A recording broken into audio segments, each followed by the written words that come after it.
In section 6.4, part 4, we're going to take a look at combinations. So if you remember, we've already established that a combination occurs when the order does not matter. So this wouldn't matter if you're playing cards in what order you get the cards, as long as you get the cards, right? It also wouldn't matter if you're being picked for a committee, but you're not ranking them, you're just picking them for a committee to serve. If you've ever played the Powerball or the lottery, it doesn't matter in what order those numbers occur on your ticket, as long as you have the right numbers for that ticket. So all of those are examples of where order doesn't matter.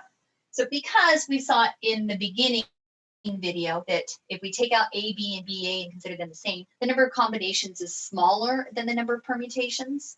Our formula becomes, and it's a combination of n choose r. Again, n is the total number of objects you're picking them on r at a time.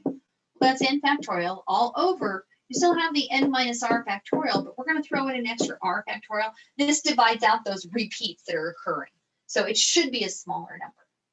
Again, on your calculator, you're going to find it in the same spot. You're going to go to math, over to PRB, and then down to number 3. So number 3 says NCR. So let's try one, see what we get. So that would be the combination of 4, choose 2. And again, this is the book's notation. When I type it into the calculator, I'm going to do the 4, math probability to number 3.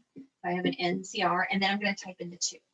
So if I have 4 objects and I'm going to pick them 2 at a time and the order doesn't matter, there's only 6 ways for that to happen. And we did that.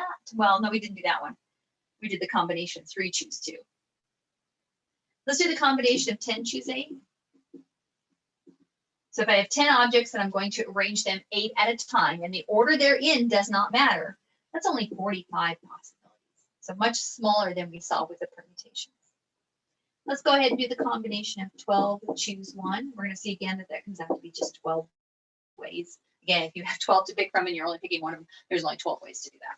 The interesting one here, though, is if I have the combination of 7, choose 7. So I have 7 over there. I'm going to pick all 7 of them, and I don't care in what order I write them. There's only one way to do that. You're picking all 7 of them. So, which, if you think about it, should make sense. I don't care in what order I pick them. I'm going to pick them all, right? So example 10.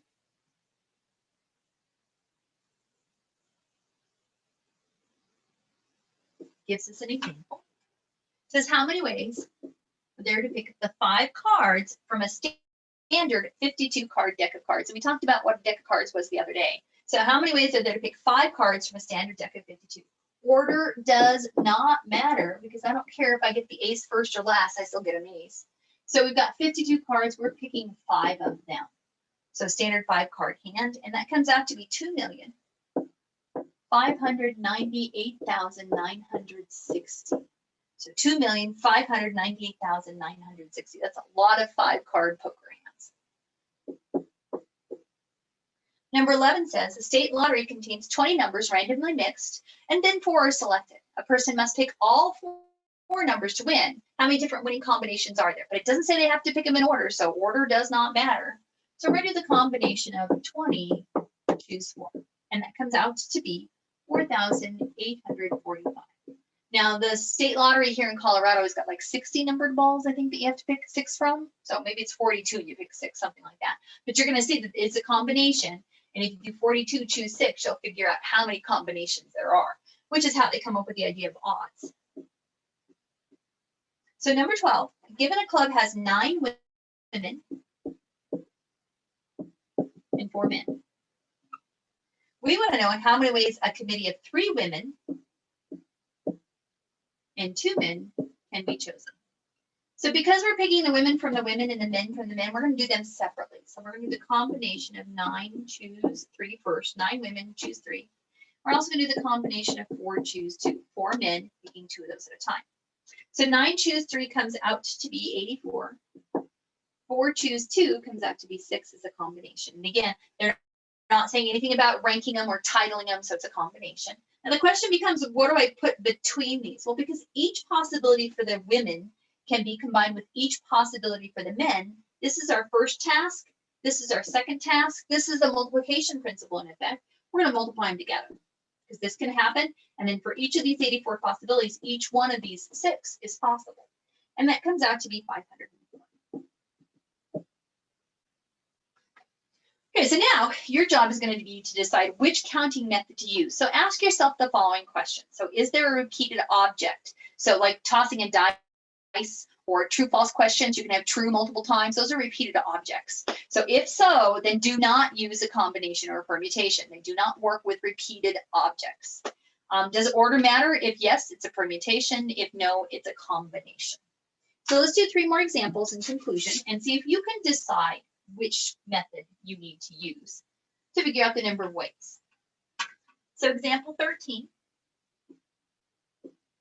says, from a list of 20 dishes he knows how to cook, Marcus chooses different dishes for breakfast, lunch, and dinner on his girlfriend's birthday.